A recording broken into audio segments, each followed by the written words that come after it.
Welcome to Defining Moments. I'm Suzanne Quast. As many of you know, I sit down with influential people as they discuss the defining moments that shape their lives in a meaningful way. My next guest is Jim Saviano. In the music industry, he's known as DJ Savi. He's a renowned DJ and music producer, and today he's going to talk to us about his new band, AHZ, with Brody Jenner, Adam O'Rourke, and Loren Miller, and the launch of his new clothing line, and how he was able to break through and maintain a level of success in the competitive music industry. This man has a lot going on. Here are his moments.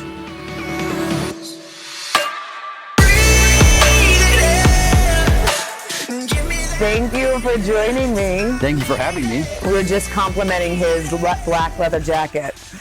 Looks like a badass.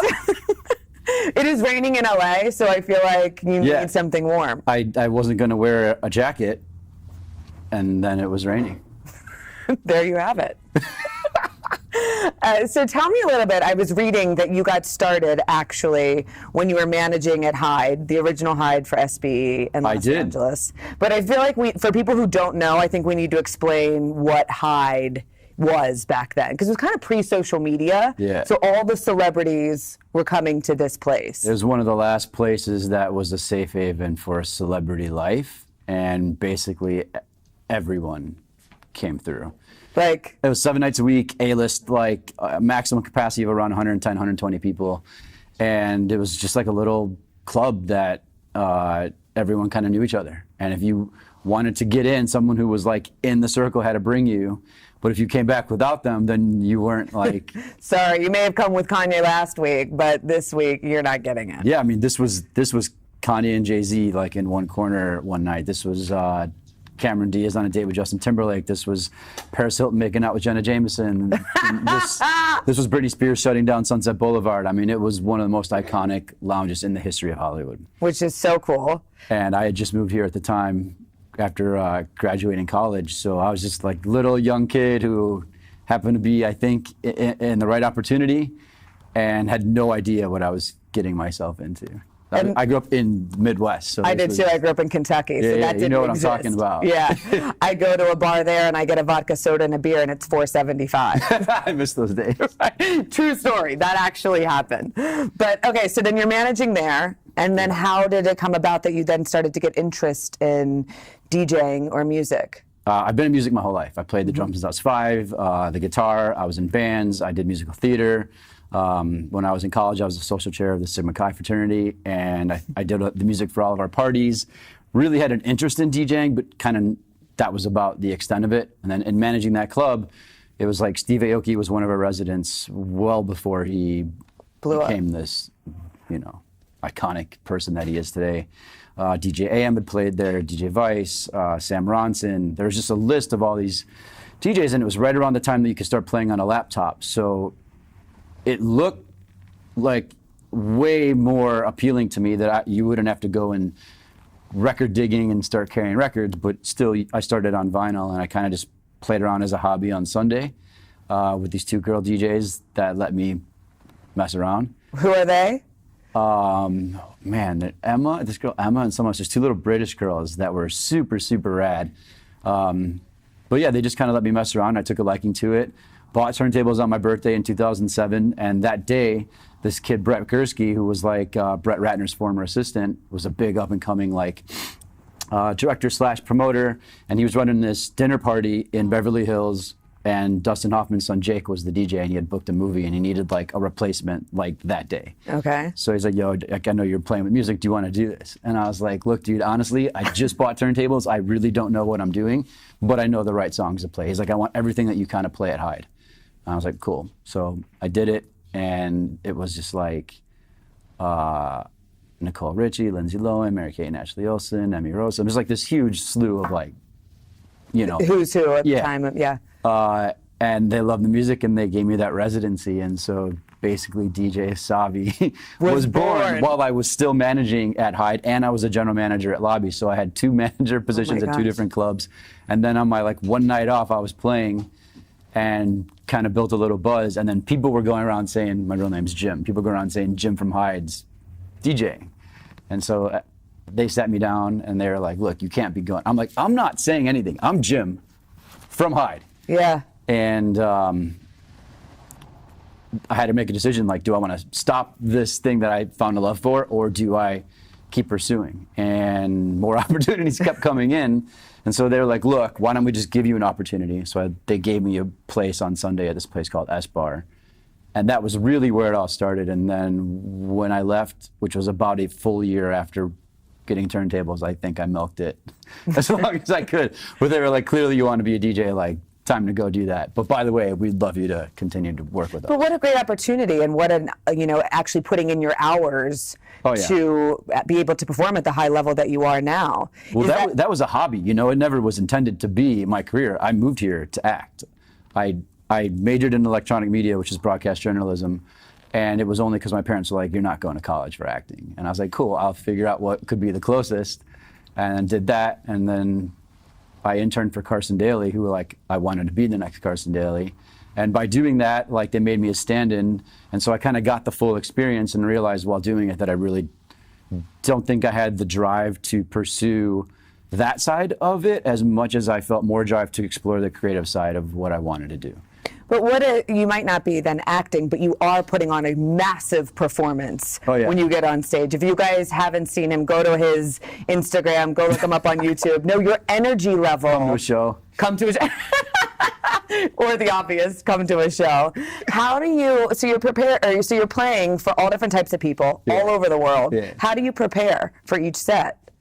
In the beginning, when I was just playing in LA, it was relatively easy because all I had to do was download the cool songs. I already had all the throwback stuff, and open format was still really popular. But there's a night that Kanye West came into the booth and he was like, yo, I want you to play all Kanye. And he's like, you got to kill him with the Kanye hotness. And I was like, he's like, you heard that new album? It was 808s and Heartbreak at the time. Okay. And I was like, yeah, I heard it. I didn't listen to it in its entirety. And he's like, next time I see you, you better listen to the whole thing. So I'm like, okay, cool. So he's like, you got me to play all the hits. I was like, cool. So I play those Kanye, play a little Jay-Z, play a little Biggie. And then this one dude bought a bunch of bottles. At the time, this song was called, Pop Champagne, I think, by Ron Browse. And I put it on, and he sent someone over to let me know that if I didn't go back, he was leaving. I mean, it was quite an experience for me. Did you, but what, then to be put on the spot and have to then adjust immediately? Yeah.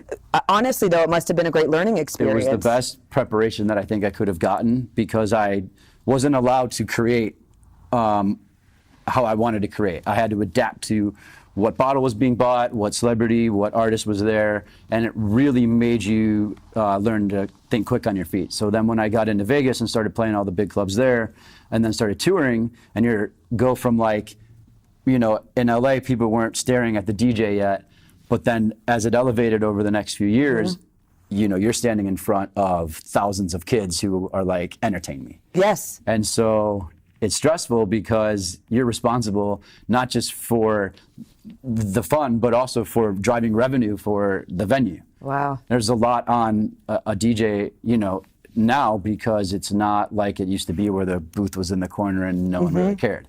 Now it's especially now after years have gone by, people need to be entertained even further because they've seen it all. You're right. And so the DJ life has been really, I think, on the decline, and you're seeing hip hop's a massive part of music again.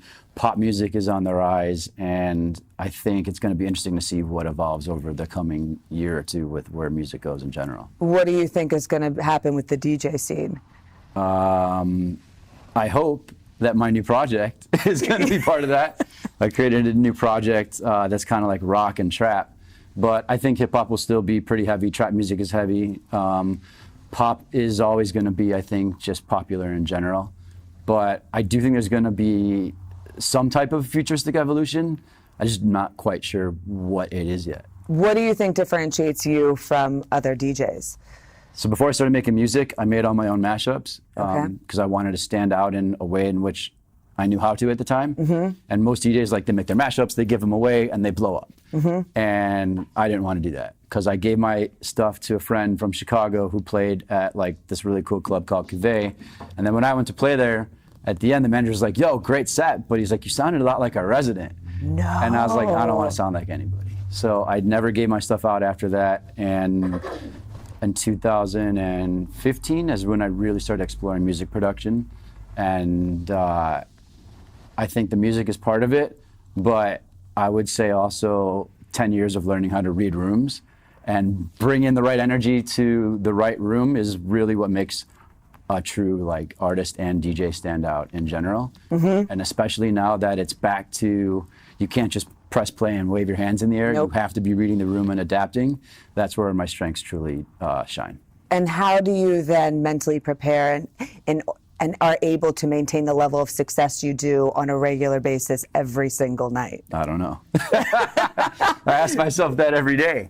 I mean, do you meditate before you do it? Do you have like your set all lined up? I work and still to this day spend at least 2-3 hours on show days before any show, making sure I got everything new that's out, spend time making new bootlegs and mashups, more so just for me to be excited about what I'm playing. Because at the end of the day, everyone's kind of playing the same stuff in the commercial clubs or even the festivals now. It's just, which version did you play of that song? Yeah. So for me, it's just how I make it, and then I think how you play it too, finding the right combination and knowing when you connect with the crowd, that's when you have to hit it. And if you hit it right, you'll find that connection, and then you got them. Speaking about hitting it, I feel like you crushed it with the Chainsmokers Honest remix. I heard that. You heard that? How did that come about? And how cool is it now to see them performing your remix on their stages? It was pretty mind-blowing because they played it all over the world. And so, I mean, that was made in a bedroom. Really? Yeah, like it wasn't like a big studio we had to rent to get the remix going. My manager hit me, he said, yo, do you want this opportunity? He knew someone on their team. They sent the stems, and I was like, how long do I have to do this? And at the time he was like, you got like 3 weeks, which ended up being like 10 days. Oh, wow. And luckily I rushed it because I really just wanted to have it ready in general. And like the day it was due, which I did not know it was due, he's like, yo, I need it by like 2 p.m. And luckily it was getting mastered, so we pulled it off. But I mean, that was kind of the remix that almost never happened. I was the last one in on it. And when I heard it, I knew that the main song had this like, I think it was like a vocal chop, but it was in their drop, it was in their chorus. And it just sounded to me like it could make a drop out of it. And I don't know, there's certain things that I've done that I've been like, oh, this is gonna kill it, and then nothing happens. And then there's other things that I've done where I've been like, this is cool, and that was one where I thought, this is cool, but I didn't expect them to take it on and break it. They broke it apart and they started playing in all their live shows. It's so good. Thanks, yeah, it was definitely one of the cooler things I think I've been able to do so far. What is the project that you're most proud of? Song or what? Song. I think the first single means the most to me. Okay. Because it was my very first one. And that's Breathe It In, right? Yeah, I didn't write that song, just worked on the music. But when I heard the demo, like I got 150 demos from this dude, and I went through every single one of them, and it was getting towards the end, and I heard it, and right when I heard it, I was like, I knew exactly what I wanted to do with it. So to work on this song 100 different times until we got it right, and that was the first song I put out. It became a Spotify viral top 10. I mean, I remember like the week it came out, I got this notification. It was like, your song's trending. And I was like, no way. Because I was an unknown artist, like I kind of had a little small name as a DJ, but that really, my first several songs were crazy in general. I had a collab with Nervo, who are huge DJs. Yeah, they're big. And I had become friends with them from playing with them at Coachella in like 2012. And I was trying to do something with them for like 5 years. And that song was like 2 years from the point it started to actually releasing it, to the point where Liv called me, she's like, look, we love you, but we just don't think it's working. And I'm like, let me just try one more time. They're like, okay, cool. So I did it once more, and they were like, yo, this is it. And then it released, it premiered on BPM Radio and got picked up the next day in full rotation, and spent like 5 months on iHeartRadio and SiriusXM, got some commercial play. The next song I did was with Bob Marley's daughter, Cedella Marley. Like, we re-sang her dad's song. I listened to it. It's cool. I toured the whole island of Jamaica and met this dude who like got the opportunity and brought it to me. And I don't know, just certain things started to kind of fall into place. And at the end of 2017, I started seeing that dance music was changing drastically. And I was trying to figure out like where it was going. And I've been friends with Brody Jenner for like 10 years. And I had a dinner with him in Spoiler alert. February. I don't know if I'm supposed to. This is so great. No, right. Keep going. Yeah, so I had dinner with him in February of 2018. And we were just kind of talking about what we were working on. And I was like, look, dude, I got this idea for this project.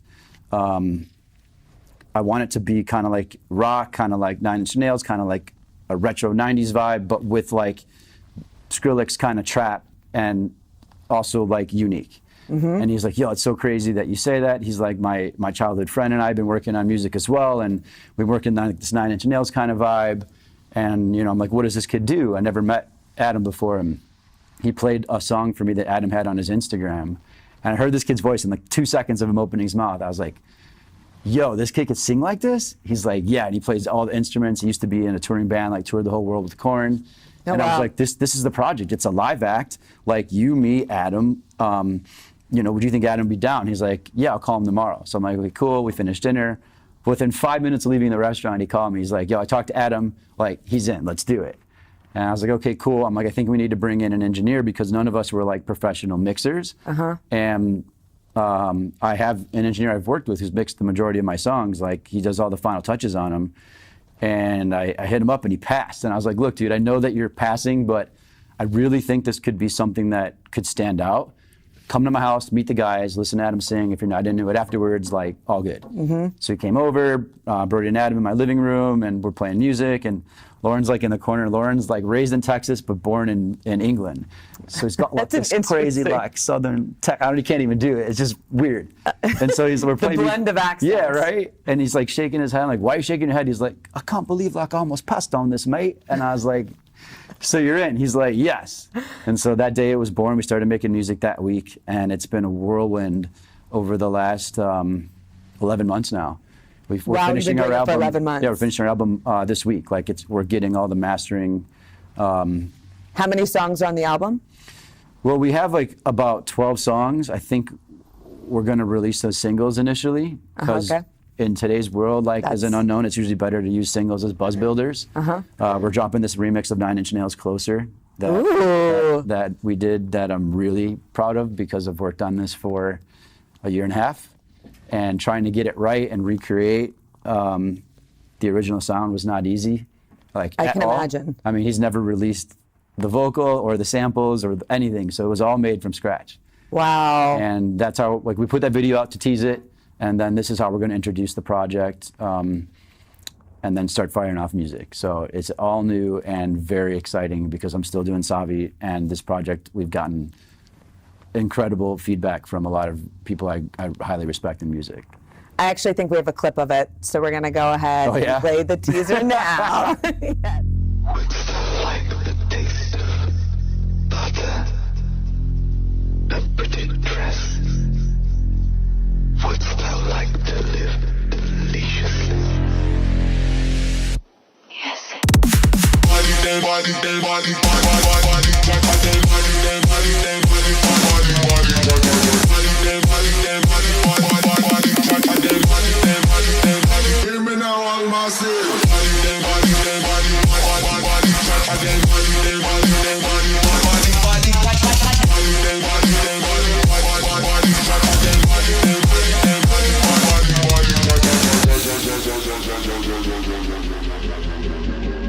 Oh my God, I love it.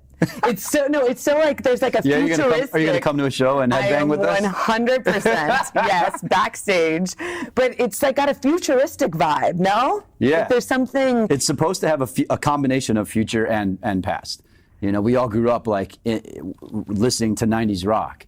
And we wanted to resurrect that, and Adam's voice just is naturally that raspy 90s rock vibe. So by using his natural sound and then musically creating around that, I think we have something that is going to stand out in the marketplace. And I hope that people respond to his voice in our music the way that, we all do. And the name of the band is Oz, which is super cool. AHZ, Oz. Can you tell us why it's Oz? Not yet. All right. To be continued. So not only are you doing that, not only are you a DJ, not only do you have a band now, but you also now launched a clothing line. I did, yes. Tell me about that. How did that come about? I just have been touring around the country for several years now, and people are always asking me for stuff. And I didn't want to just make like typical, merch. Yep. So I spent about a year, maybe 15 months, going through endless amounts of samples and designs. I designed it all myself, and I really wanted it to feel kind of like it matches me, but also isn't just like, screaming Savi. Okay. And so I found some really cool ideas. I put them together. I finally found the right samples I really liked. I mean, it's very high end. I tried to price it as low as I could, but the product is actually super high quality. I've washed things like 10 times and they still look brand new. Whereas like most swag is like after you wash it once or twice, it's faded and you can't rock it. Where can people find it? It's just go to my Instagram and hit a link. It's probably the easiest place to get to it. I just launched this, so yes. I haven't set the domain. It's like my Shopify Savi Music, I think, but I'm gonna make an official domain. But yeah, this is brand new. I created this vibe called Up All Night. Which is so cool. Thank you. You need to tell them what this is, because when I listened to the first episode of Up All Night, which downloaded on iTunes, it's a podcast radio station. Yeah. And you did it for new up-and-coming artists, for a platform for their music to be showcased. Yes. I listened to that and I was like, yes, like I love that you're giving opportunity and giving back. I wish more people did it. And I'm not even, like some big artist yet. I've had success for sure, but nothing to like, what some of my friends have had. And it's been really frustrating for me as an artist who has been coming up, because I've seen kids who came from nothing, kids who used to open for me for free, who like have well beyond, surpassed me, that like really just kind of go off and do their thing. And even in shopping music, once I started having success, it's still extremely difficult. So when I was getting hit up by kids on my Instagram, like, yo, could my song get on your radio show, which we had just started, I was pretty blown away. And I realized how difficult it is for everyone now, because now it's so much easier to make music and everyone's doing music, that there's so much noise that people are just looking for an opportunity, because that's all it really takes is one for something to start spreading. And so I started the show, which is called Up All Night, and I came up with the name because I am usually up all night, and I'm a workaholic. I don't sleep a lot, and so it seemed really natural. And then that seemed a really good fit for my clothing line, and I'm working on branding that with 11 in Miami for my residency this year. Oh, that's cool. It's the club that never closes. That is true. And I go on at 4 a.m. and I play till past sunrise. So it's developing into a brand and a lifestyle, and I think that's going to continue through 2019 and beyond. So I'm really excited to see how this show does when I bring it back for, I don't know if you call it season 2 or whatever, but yes. Yeah, I'm really, really excited about it. Congrats. Thank you. All right, before I get to rapid round questions, rapid fire, rapid round, you know what I'm trying to say. What was the biggest stage you ever performed on? I played for like 8,000 kids at a festival in Cabo. Played for like 7,000 kids at a festival in San Diego. And the first big one, though, was at the city in Cancun. I think it was like 5,500 kids. I did spring break with Little John. Oh, that's cool. It was unlike anything I had ever seen. It just looked like every person was on top of someone else. So when you're Sweat looking box. at like 10,000 people, a little sweat box, do you get a rush from being able to not only command the room, but you are literally in charge of the energy of the space? Yeah. What is that feeling like? I mean, you kind of want to throw up before you go on stage, just because you're super nervous. I mean, with that many kids, like if you mess up, it stands out. I mean, I've learned how to get around that, because stuff happens and it happens to everybody at some point. But yeah, it's very nerve-wracking. But as soon as you step up there and like you play the first song, you settle in, and then you're just like, wow. I mean, my entire life has been about passion. I moved to Los Angeles to pursue dreams, and I'm a massive advocate of, if you want to do something, you have the capabilities to do it. It's just a matter of, are you willing to put in what you need to do to get there? And so I preach that in my music as well. That's how I perform, because all I want to do is inspire people. I came from a little town in the Midwest and knew no one when I moved to LA, and I've made some things happen, and I know it's possible, and I know there's other people out there that want to do it. So if that's you and where's the camera over here?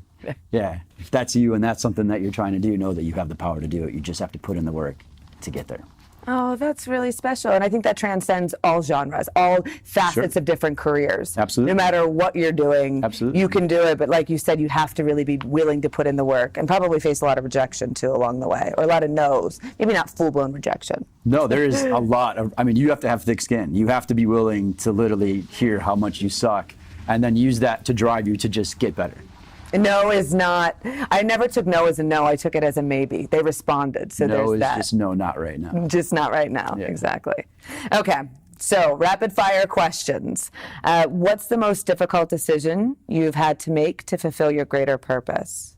I mean, there's been a few. The first one I think was my dad got an opportunity to retire when I was 21. And I was still in college, and he was like, hey, look, if you want to take over the family business, no stress, but you kind of need to decide like in the next couple weeks. And I was like, what do you mean? He's like, well, he owned like a Nissan dealership and was self-made, didn't go to college, started sweeping floors, built his way, you know, all the way up. And so I just knew I wanted to have a career in entertainment. I didn't think it was music. I actually thought it would be film. But for me, it was clear that I would be trying to base that decision just on the fact that I'd make a lot of money, and I didn't want my life to be about money. I really, truly wanted it to be about what I was passionate about. And even though I didn't fully know, I just knew that like I had to go explore that or I would regret it. But that's a wise decision to make at that age, because some people might have just said that's the easier thing to do. Sure, I have friends who've done it, you know. And my dad got sick, and he's you know he's struggling. And looking back, it's frustrating because you know we don't know any better when we make decisions, but he sure could use you know the ability to still go to work. And that's not something he's capable of doing. So, you know, being the oldest in my family of 3 kids and turning that down, it's even more important to me that I give 100% to what I'm doing so that I can continue to help him and truly help him where he doesn't have to at least worry about money, you know. Oh, that's really that's nice. something that's very important to me as MS. So that's also gotten me interested in MS in general. And I got the opportunity to meet Nancy Davis, who's the head of the MS Foundation, and it's been really interesting to see this horrible disease and how much it affects people. And there is some really great modern medicine that has happened. Specifically last year, there's now a drug out that will stop it from progressing. So even though there's no cure yet, Didn't know that. it will benefit, you know, if I were to get MS, I could get on this drug and I would not have to deal with some of the stuff that my dad, you know, has had to deal with, and so have so many others have had to deal with. Good for you for using your platform to also create awareness for something that's obviously very Yeah, it's meaningful to important. you. It is important, you know. I mean, I think people don't truly realize that when you see like on Instagram what it looks like someone's life is, it isn't truly reflective of what the realities that You're people right. deal with, you know. My life isn't just popping bottles and traveling, you know. And with- even that's exhausting, but Yeah, no, there's a lot of stuff that I haven't even scratched the surface on that I think is this year and going forward are things I'm going to get more involved with. thank you for sharing that. That's really beautiful. Yeah. So what was your greatest failure and what did it teach you? Greatest failure, getting kicked out of college was the first one, but I didn't technically get kicked out. Okay, that sounds very fishy. To make a long story short, I was just had a girlfriend still in high school. I was the oldest in my family. I had like the most strict rules. So when I got to college, I think I kind of just like first time I was free, and a lot of things went wrong that my grades could definitely have been better. I met the right person on the last day of school, and when I got back from this like little vacation we went on after freshman year, I got this letter that was like, "You're dismissed." I've never talked about this publicly, by the way. So, but yeah, it was super cool because I met this woman. She got me an opportunity to get in front of the dean with my parents. The dean was like, "Yo, why am I here with you?" And I told them my story. You know, I explained that I got part of why I was even at the school is I had 3 pages of extracurricular activities and I had a lot to contribute. And I would not let him down if he gave me an opportunity. He's like, well, I'm not going to promise you anything, but if you want, you can go retake these classes that you got horrible grades in this summer and also hold a job. And if you get all A's while holding a job and show responsibility, I'll consider. Wow. I did that. You know, Good for you. Got all A's, got back in. So technically, I never got kicked out because I never missed any school. But you were I mean, threatened. I got kicked out of school. You did. But good for you for fighting for it, and then good for you for then actually following through. Well, that was the first thing I think that you look at something and you go, all right, I got to start being grateful for what I do have, because I think people take things for granted when things are just in front of you all the time, you know? Yes. And there's a lot of kids that like can't afford to go to college, and here I was, you know, wasting dad's good money as well as. But then you had a being great an learning idiot. lesson as well. Oh, it changed my whole life. Turned everything around. Got all A's the next semester, all A's and a B the semester after that. Like, You're like, look at that, Dean. You should write him a thank you. Okay, if you could define the legacy you want to leave behind in a couple of words, what would it be? I think I said it, but you could be anything you want to be if you put the time into it, and what you want to be can make a difference. And I think a lot of people don't feel that they can do it or that it's too hard, and so they just don't. Mm-hmm. And like, I'm sitting here right now with you because of things that I've done, and you know, it's a testament to the fact that I never thought I would be playing for 7,500 people who'd just be staring at me, you know, playing music. And by the way, that did not come easy. That is years of grinding and working hard to get opportunities like that. And Blood, sweat, and tears. I'm not done yet. Amen. So go to one of his shows, go download his music, and check him out on Instagram at DJ Savi. Thank you guys for watching.